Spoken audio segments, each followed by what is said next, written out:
Good evening and welcome to the Round Table. Tonight we're talking about historic preservation, specifically in the village of Larchmont. And that village and that task force is going to take a major step toward historic preservation legislation on October 29th. We're here to talk about that step and the whole process of historic preservation with our two guests, Mauri, Tamarin.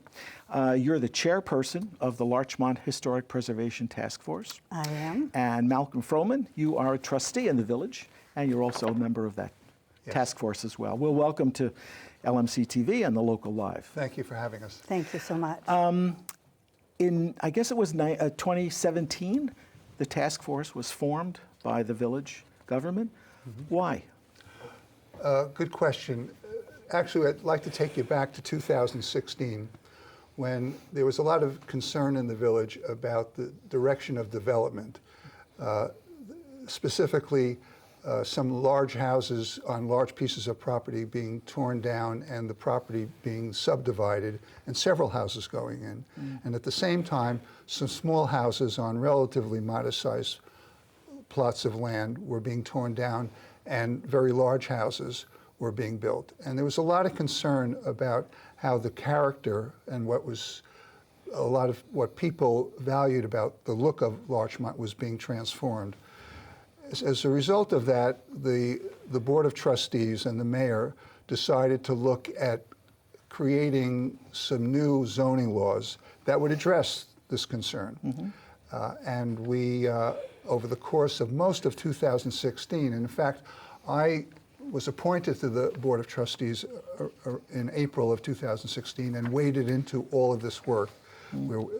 For months and months, we did a lot of studies and had public hearings. We had a lot of input from the village residents. A group called Preserve Larchmont was formed with people concerned about the same. Was this direction. during a moratorium that the village I'm glad you asked declared? me about that. First of all, Michael, the catalyst, one of the catalysts for this concern was a property known as 40 Ocean Avenue. This is a beautiful large house on an exceptionally large piece of property that was sold, and the developer was planning to tear down that house and subdivide the property into 4 separate lots and build 4 houses. And while the property was large enough, given the zoning in that area, to accommodate that, there was a real concern about how that would impact that particular area of the manor.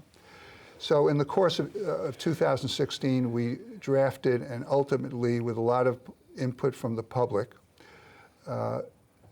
passed these 17 new zoning laws. And at the same time, this conversation was going on about the direction of development in the village and how the village's character would be changed. The subject of historic preservation came up.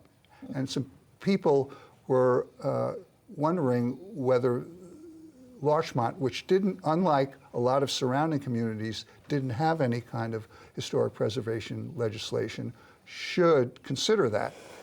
And as luck would have it, Mauri, who for a number of years was on the Architecture Review Board, had a great interest in this, and presented to the board a proposal for an historic preservation task force.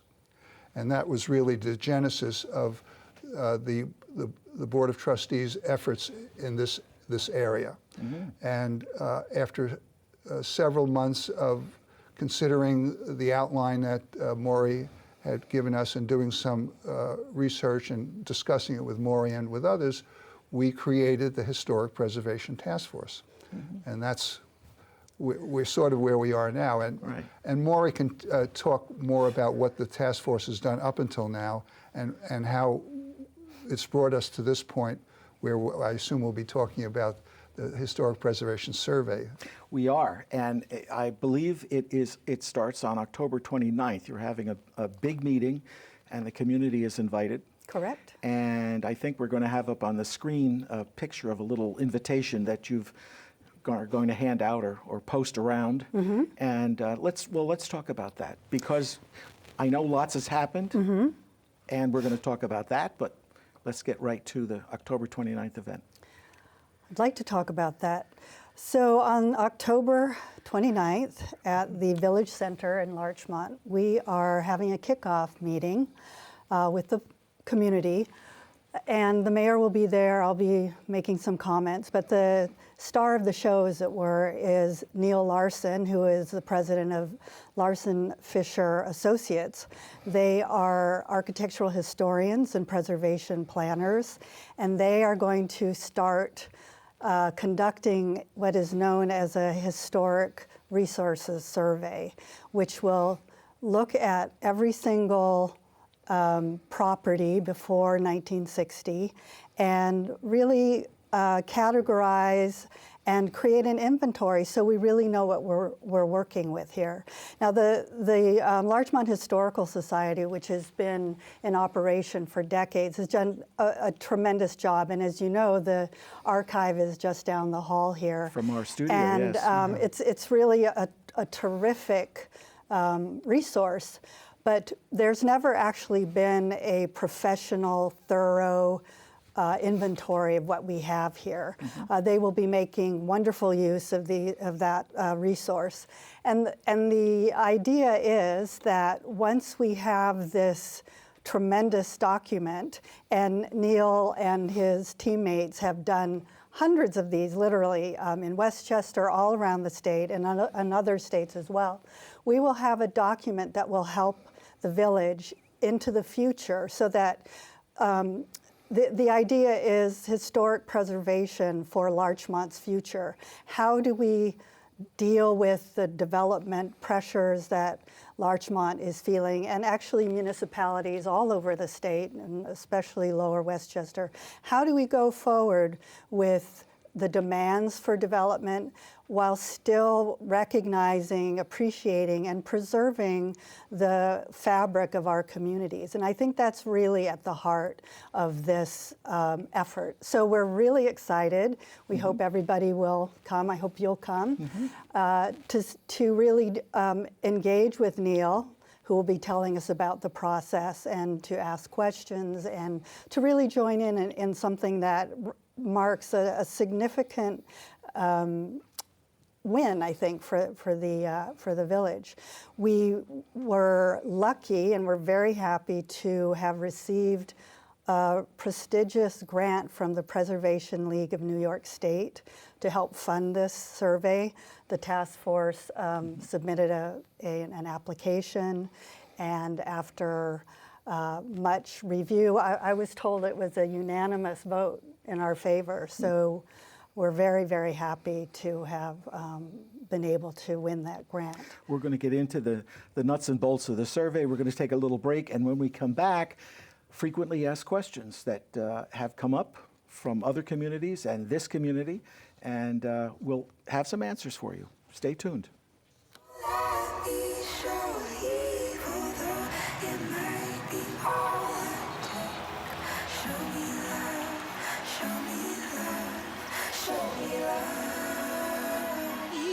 I got a crick in my neck, limp in my step, cramping in my muscles every time I try to flex. But I'm scared of all that I can do was remember you. You know I usually say no, but if you throw me love, I'll throw you some more.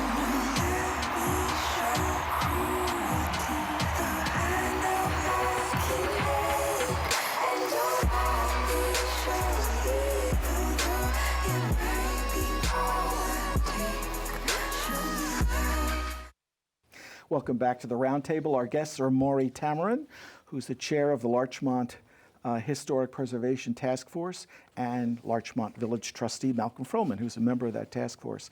And we're talking about historic preservation in Larchmont, about to start a new phase, a survey.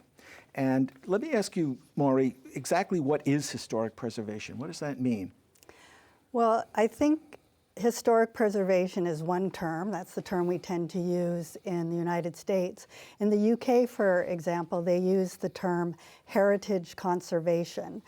I think those terms can be used interchangeably, and that's really what it is. It's a formal, methodical, and professional way to inventory, recognize, document what we have, what our cumulative efforts over hundreds of years has brought to our environment. And it's a recognition that these elements, whether they're buildings, open spaces, sculptures, any number of features of our environment, that they really require attentive consideration, especially in the throes of development. And how do we deal with them? And historic preservation takes the attitude that preservation and conservation is energy efficient.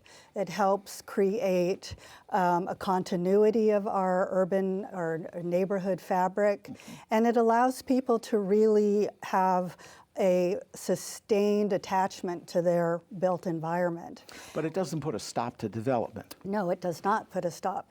What it does, it adds a very specific piece of the equation. And I think it's an important factor in the equation of what is the best benefit to the community. Who does it benefit? Who does development benefit? Who does it profit? How does it uplift our community? And we can talk about this in a little bit more detail, but the specifics of preservation do not prevent alteration, but it recognizes that there are ways to go about alteration, enlargement, renovation that are in keeping respectfully with the intrinsic value of any particular structure or feature that we might consider of historic significance. Malcolm, as a trustee, are you in favor of such legislation? I mean, why can't you just rely on your existing committees and commissions and offices? Well, at the moment, the existing ordinances don't necessarily offer the kind of protection that Mauri is referring to.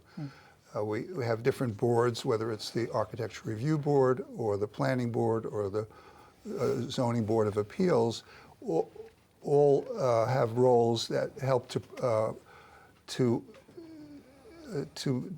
maintain some of the character that represents Larchmont. Historic preservation legislation takes it a little further to further protect a lot of the visual character that contributes to establishing what is the essence of Larchmont from a visual and environmental standpoint. Now, realize that the reason the board felt it was important to commission this survey was if in the future we decide that we want to propose to the community, because right now, as I said, we don't have any historic preservation ordinance in place, having the results of this survey we believe will make the case as to why this legislation would be important. And undoubtedly there are going to be many public meetings and a lot of public discussion, and the board will be getting input from residents, I would imagine, both in favor of and possibly in some cases in opposition to the idea of, well, wait a minute, are you going to pass a law that tells me I can't do certain things to my house? And I think I'm expecting that the results of this survey will help make the case that, see, what we have here is very unique and special, and in some form or another, whatever shape the final legislation takes will help to maintain that, at the same time reasonably allowing people to still have control over their property. And other communities in Westchester have such legislation. Yes, they do. There's I think, at least 20 of them. Yeah, in this FAQ brochure that we were referring to, I think of the 43 municipalities within Westchester, at least 20 of them, including communities surrounding us, including the town of Mamaroneck, Scarsdale, and I believe Pelham as well, they already have historic preservation legislation in place. And when I mentioned the people who are concerned about this topic, and they hear that Larchmont doesn't have historic preservation, Larchmont of all places, with all the beautiful homes that we have, and particularly in the Manor area, they're quite surprised that the village never had that. There was a presentation that you made to the summit, the Larchmont Mamaroneck Summit, last year. Yeah. And it was mentioned that there was a Westchester Magazine article about the 10 best places to live, and Larchmont was included, and it was the only one described as historic. Right, right. I had said that, and because it had just come out, and it was really interesting reading how that magazine condenses the experience of living in any of these communities, and everybody's attached to their own community. But I thought that was really fascinating, and so the question is not necessarily, well, why should we, but why haven't we engaged in this process of investigating professionally what we have and crafting some sort of ordinance. And we're very fortunate because the State Historic Preservation Office and the Preservation League of New York has drafted what they call a model preservation law. It's really a template, and many, if not all, of the communities in the state really look to that as the base verbiage for legislation. And of course, in every particular municipality, it's customized, it's tweaked, and there's language that is made specific for that community. And that's another reason that this inventory will be so helpful, because it's not just a list of all of the houses, but it's a narrative that really allows us to understand the development and the significance of the development of our community. So from that, we will be able to create and then propose language for legislation that will enact, and a whole other process will begin engaging the community in that discussion as well. I'd like to continue asking you some of these frequently asked questions. We're going to take another break. Please stay tuned. We have more about historic preservation in Larchmont.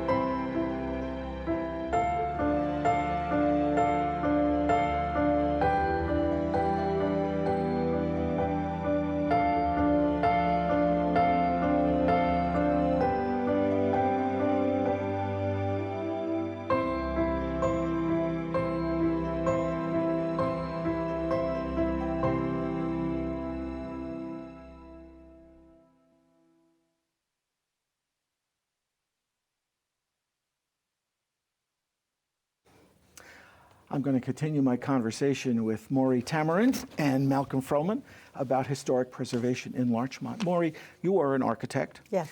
What is it that makes a building historically significant? Well, I think as we all walk through the village, we have a sense that our village is historical.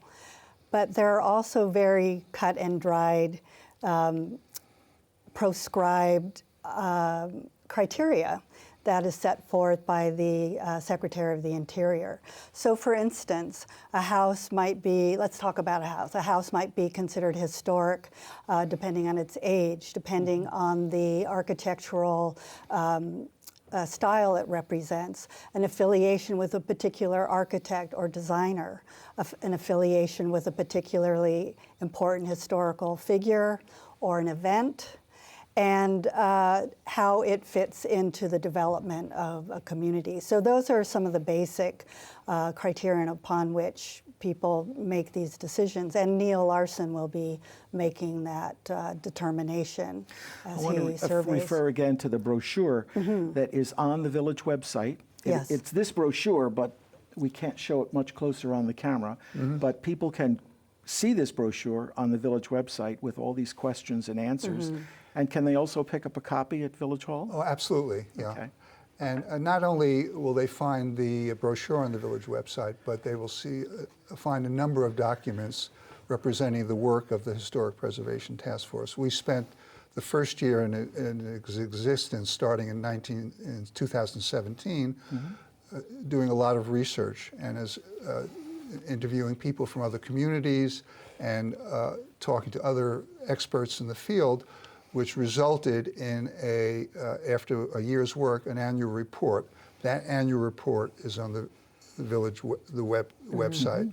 And then after the first year of research, we then realized that while we were going to be continuing this research work and gathering more information, that if ultimately we're going to be proposing to the community, to the village of Larchmont, the notion of historic preservation, that community outreach was very, very important.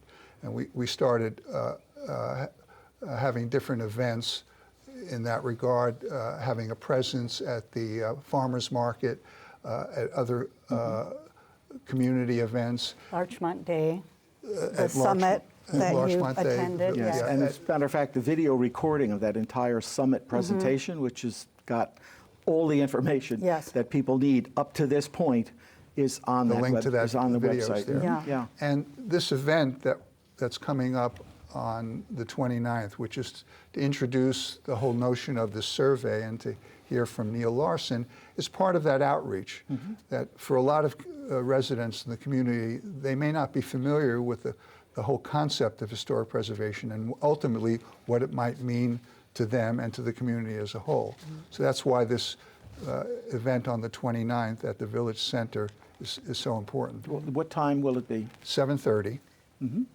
Evening, I'm assuming. Absolutely. When Yeah. people get home. Yeah. What are the common misperceptions that people have about historic preservation? I think you hinted at one, like, is somebody going to tell me that I can't paint my house a certain color? Right. Prohibitions, most people think, if their house is I think you're right, that designated? there can be some misconceptions. We're very fortunate in this community to already have an architectural review board. And what we're hoping is that once the survey is finished and hopefully the resultant ordinance is passed, there will be much more clarity about what sorts of approaches people can have to renovating their house, remodeling their house, even adding on to their house. I think there'll just be more clarity. Another thing that will most likely be a part of the ordinance, which is considered a very important tool, is a portion that deals with demolition, so that people who are interested in demolishing a historic property will have to come before whatever the reviewing board ends up being and apply for a certificate of appropriateness. And it will be through that process that protections can really be enacted. There's always going to be an avenue for appeal. Any property owner will be able to appeal the decision of the governing body of this process. So I think in Larchmont it won't seem quite as significant a change as, let's say, a community that goes from absolutely no review processes to enacting historic preservation. So I think it's really in keeping with the tradition of this village, is that we're all neighbors, we're all historic preservationists for each other. If you put on a new roof of your old home, you're a historic preservationist, and I thank you for that. So I think this will be in keeping with that. It'll just be a more organized and a more purposeful sort of approach to protecting our unique and beautiful village. And besides protecting, what does it do for property values? Terrific question. Yeah. And in fact, that's addressed in this brochure. And also at length in the annual report. Absolutely, Yes. yeah. There are differences of opinions on whether if a property has some sort of preservation restriction on it, that whether it enhances the value of the property or diminishes it. And the majority of research and statistics suggest that that historic preservation can actually enhance the value of a property. I also want to be clear here that at this point, as we've been saying, that this process has all been about research and community information, that at this point, the Board of Trustees and the mayor have not made any decision about whether to even propose a historic preservation ordinance. This is all, what we've been doing now for the past 2.5 years is gathering information and, as I said, having community outreach to get a dialogue going about historic preservation. Right. And if ultimately after the survey, the board concludes that it would make sense to propose historic preservation legislation to the community, then there'll be a whole series of meetings where the public will have a chance to weigh in on what their view of it is.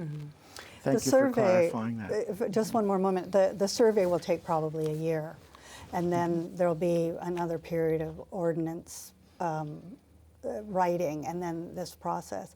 Do we have a moment to just go back to this property value issue? Let's do it quickly. I got the close-up sign here. The studies that Malcolm was referring to come from all over the country, and fundamentally, they found that property values generally never go down, but they do go up. But it makes sense, because what you're doing is you're providing for the stabilization of neighborhoods. And if you're coming into a neighborhood that you know is stable, people are invested in it, in the beauty of the whole value of the neighborhood is sustained and protected. So I think that's a really important point to make. A good note to end. Mauri, Tamarin, Malcolm, Frouman, thank you so much for spending time with us on The Local Live. Thank you for having us. Thank you for having us. Appreciate it.